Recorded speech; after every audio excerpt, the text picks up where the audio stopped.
Irene Vélez fue ministra de Minas, hoy es directora de la Agencia Nacional de Licencias Ambientales, de la Autoridad de Licencias Ambientales, y es nuestra ministra del Medio Ambiente. La doctora Vélez pues no necesita presentación, es una gran conocedora del tema. Señora ministra, muy buenos días. Muy buenos días, Julio, y a toda la ciudadanía. Aquí están mis compañeros muy asustados porque yo solamente sé que hay que abrocharse el cinturón. Usted, tengo entendido, tiene una noticia de la mayor gravedad y que compromete a Hidroituango. ¿De qué se trata? Bueno, Julio, la Autoridad Nacional de Licencias Ambientales tiene en una de sus principales funciones el control ambiental y en este momento estamos precisamente citando para notificación a Hidroituango para la apertura de un proceso sancionatorio. Este es el primero que abrimos que tiene referencia directa con las posibles afectaciones que se hubieran presentado durante la operación en el momento de la emergencia por el frente frío. Esa es, digamos, su relevancia en este momento. Eso sin decir que, de todas formas, Hidroituango es tal vez el proyecto más sancionado en la última década por parte de esta autoridad, lo cual pues demuestra que es una operación que siempre tiene muchos debates y está en el centro de la atención de las autoridades ambientales. Exactamente en qué consiste este anuncio y de lo que usted encontró contra Hidroituango. Bueno, en este momento la investigación que estamos iniciando y a la cual le estamos dando apertura se refiere a 3 hechos específicamente. El primero tiene que ver con no haber controlado adecuadamente el caudal que se libera aguas abajo del embalse y eso entonces tendría una presunta afectación en lo que tiene que ver con toda la ribera del río aguas abajo. Por otro lado, y en relación también con este primer elemento, estamos hablando de que una de las reglas de operación que la represa Hidroituango tiene es que ella debe liberar aguas abajo el mismo caudal que se referencia en la estación Olaya, que es arriba de la represa. Y hemos encontrado presuntas fallas, digamos, en esa coordinación entre lo que se libera aguas abajo y lo que se recibe aguas arriba.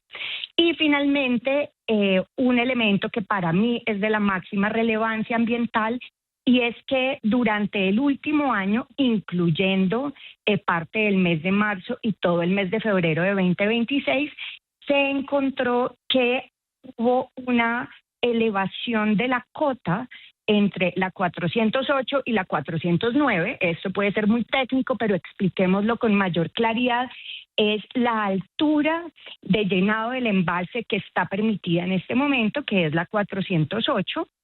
Sin embargo, la represa ha llegado hasta la altura 409 sin realizar presuntamente el debido aprovechamiento forestal, lo cual pudo haber implicado que se inundaran cerca de 600 hectáreas de vegetación y también afectando, por supuesto, la fauna que habita en este ecosistema. Esto entonces lo que significa es que estamos dando apertura a una investigación sancionatoria y eso va a tener pues todo el proceso de ley, pero es relevante en el sentido en el que sería la primera respuesta que daría esta autoridad en relación con los impactos que pudieran haberse generado, entre otras, en relación con el impacto del frente frío. Señora ministra, lo que usted está contando es de la mayor gravedad. En el caso en que se confirmen las sospechas de lo que origina la investigación en el tema de caudal y elevación, estaríamos hablando de multas o de sanciones ¿de qué tamaño? Bueno, pues la tasación de las multas es relativa al impacto que logre demostrarse. Aquí es muy importante señalar que durante la última década a Hidroituango se le han abierto 20 procesos sancionatorios. Esto quiere decir que es el proyecto más sancionado durante la última década por parte de esta autoridad ambiental. Eso, por supuesto, tiene que ver también con las condiciones que se generaron por lo que ellos declararon en términos de la contingencia en el año 2018 y que definitivamente cambió algunas de sus reglas y, por supuesto, todo el diseño de ingeniería que se había desarrollado en el año 2009. ¿Qué quiero decir? Ellos tienen una licencia ambiental que se tramitó en el año 2009 con base en un diseño y una operación esperada que iba hasta 8 turbinas y que tenía, por ejemplo, una descarga intermedia para la regulación de los caudales. Sin embargo, después del siniestro que se generara en el año 2018, que como sabemos implicó la inundación de Casa de Máquinas y la sacada de emergencia de al menos 5.000 trabajadores, implicó un rediseño completo de esa represa y desde nuestra perspectiva eso ha significado un impacto posterior en términos de la operación del proyecto que ha derivado en 20 apertura de procesos sancionatorios.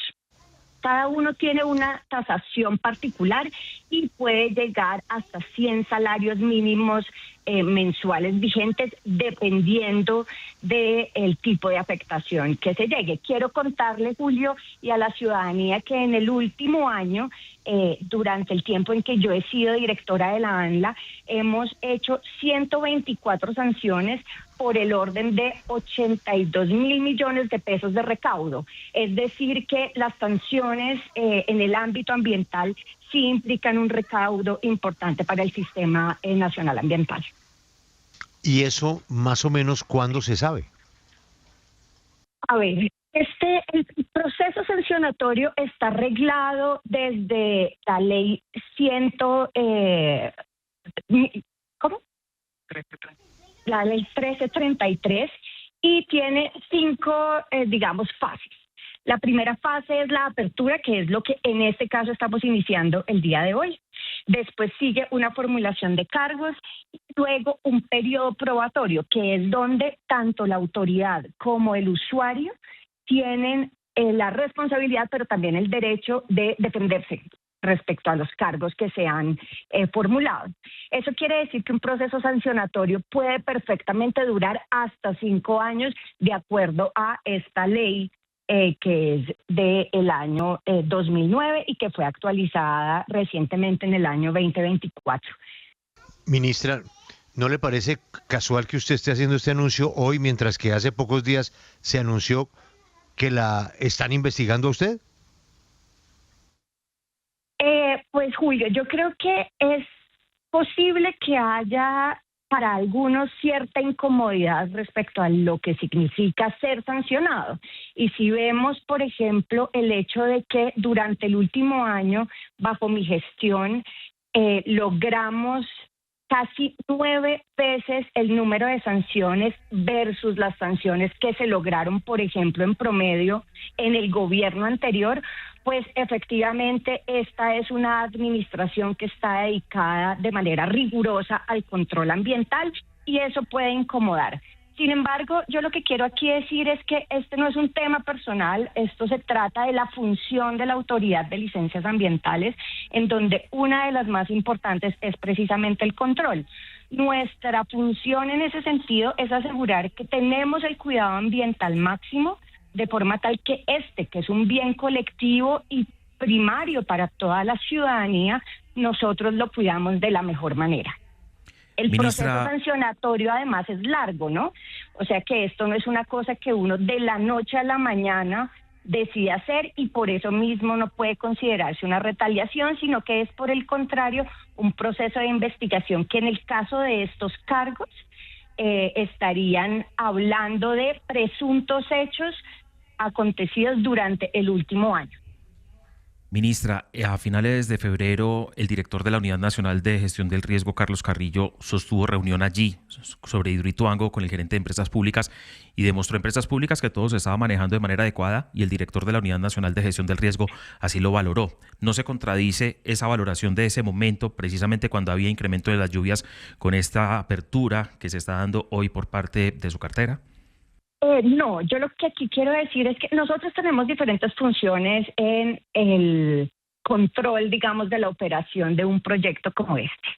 En el caso nuestro, desde la Autoridad Nacional de Licencias Ambientales, nosotros controlamos lo que tiene que ver con el impacto ambiental, su mitigación y su reparación. Otra cosa distinta es lo que tiene que ver con la gestión del riesgo, que es directamente lo que realiza la Unidad Nacional de Gestión de Riesgo. Entonces, ¿nosotros qué hacemos? La responsabilidad de la operación del proyecto está directamente en la empresa generadora, en este caso EPM. Pero vía la licencia ambiental, ellos adquieren unos compromisos para que los impactos que se generan desde la operación sean reparados, controlados, mitigados, y eso es lo que nosotros venimos a controlar. Nosotros entonces le hacemos seguimiento a esa operación y cuando encontramos que hay faltas o presuntos incumplimientos en esos compromisos ambientales, lo que nosotros hacemos es advertir a el dueño del proyecto para que repare, y en algunos casos lo que eso significa es que tienen que entrar a responsabilizarse frente a presuntos incumplimientos. Entonces, no, aunque obviamente una operación tiene una dimensión ambiental y una dimensión de riesgo, somos entidades distintas y nuestras funciones frente al proyecto son así también diferenciadas. Ministra, desde las calles, déjeme plantearle cómo se ve la situación un poco y usted me dice si se está o no en lo correcto.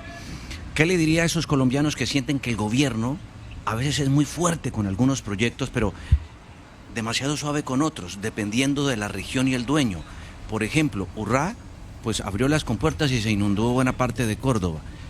Esa hidroeléctrica está bajo el control mayoritariamente del gobierno, pero ahora es Hidroituango, y pues Hidroituango está a cargo de EPM y el grupo antioqueño. La pregunta es, ¿no cree que hay un doble rasero a veces y se le mete mucha política al asunto? Pues en el caso de la Autoridad Nacional de Licencias Ambientales, nosotros actuamos bajo un criterio técnico, y ese criterio técnico además no es precisamente subjetivo de la directora, sino que tiene toda una estructura de seguimiento, evaluación, unos equipos técnicos absolutamente robustos e interdisciplinarios que son los que hacen el acompañamiento, las visitas técnicas, los conceptos técnicos, luego pasa a la evaluación jurídica. O sea, aquí hay realmente muchos procesos muy reglados para poder llegar a una determinación de estas. Sin embargo, para tranquilidad de la ciudadanía y respecto también a lo que tiene que ver con la situación de la emergencia, hay que decir que Urrá tiene en este momento 2 procesos sancionatorios que fueron abiertos precisamente posteriormente a la ocurrencia de la emergencia después del 2 de febrero. Esos 2 procesos están ya en apertura, lo cual quiere decir que lo que sigue de ellos es que se puedan generar los cargos, y así como Hidroituango pudo haber tenido una presunta responsabilidad, estamos haciendo la misma investigación respecto a Urrá. Sí, justamente esto está en una etapa todavía en la que se intenta establecer si hay alguna irregularidad y si cometieron alguna falta a estas hidroeléctricas, pero quiero preguntarle también por algo que se discutía cuando ocurrió este frente frío y la emergencia en el departamento de Córdoba principalmente, y es que lo que decían las autoridades es que esta era una temporada atípicamente invernal, porque se trataba de un tiempo en el cual generalmente era tiempo seco, y que así las cosas, pues que no había mucho margen de maniobra frente a ese sobreembalsamiento que denunció el presidente Gustavo Petro y usted también como autoridad ambiental. Puntualmente, aquí el señalamiento es que omitieron las alertas del IDEAM, o cuál fue exactamente la falta, la omisión de, en este caso, Hidroituango. A ver, lo primero es que estamos de acuerdo en que el frente frío es un fenómeno que es anómalo, porque además esta era la temporada de menores lluvias del año, era además no anticipable, y eso lo hace también impredecible. Sin embargo, también hay unas condiciones en las que la operación debe actuar en relación a este tipo de acontecimientos. tanto Urrá como Hidroituango tienen sus propias condiciones de operación y ambas debieron haberlas cumplido de forma tal que cuando llega una situación como esta, tienen más posibilidades de actuar para responder. Entonces, por ejemplo, en el caso de Urrá, en el semestre último de su operación, o sea, en el último semestre de 2025, al menos el 30% de los días estuvieron por encima del 100% de lo que se llama la curva máxima de operación.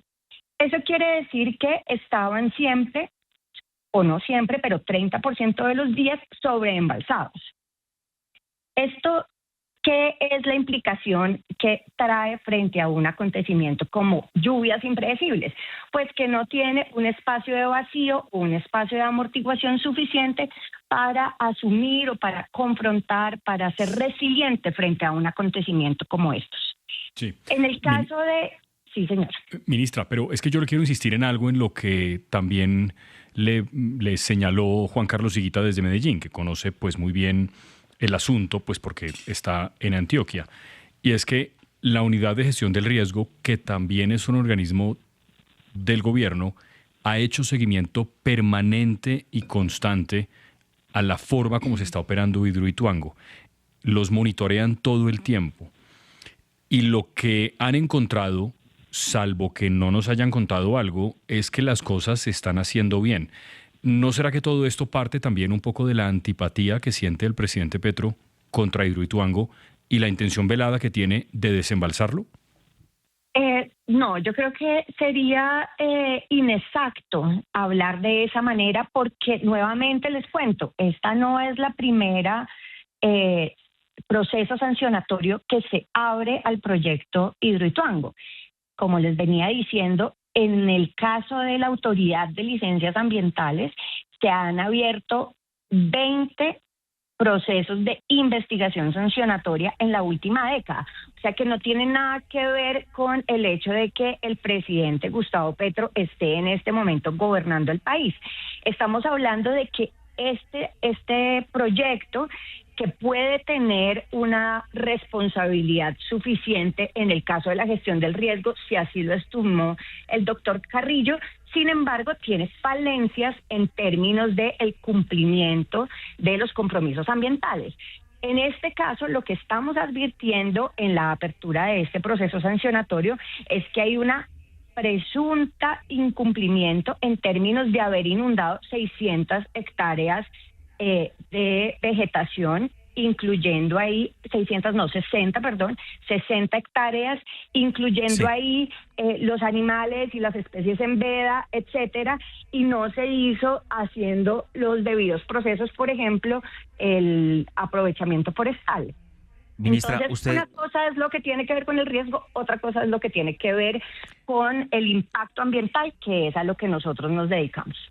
Ministra, usted ha sido insistente en las 20 aperturas de investigación contra Hidroituango en la última década, pero de ellas, ¿cuántas han sido sancionadas y cuántas absoluciones hay?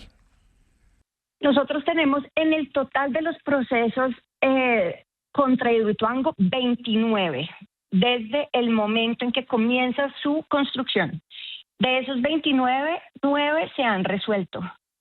Y de los 20 que hay en este momento, todos siguen en disputa jurídica. Nosotros desde la autoridad estamos argumentando que ha habido ese presunto incumplimiento y quienes son los dueños del proyecto, pues como hace parte de su proceso jurídico, se defienden y seguimos en ese litigio. Ministra, como siempre, ha sido usted muy amable con 6AMW de Caracol. Estaremos pendientes de la investigación y muchísimas gracias. Muchísimas gracias a la audiencia.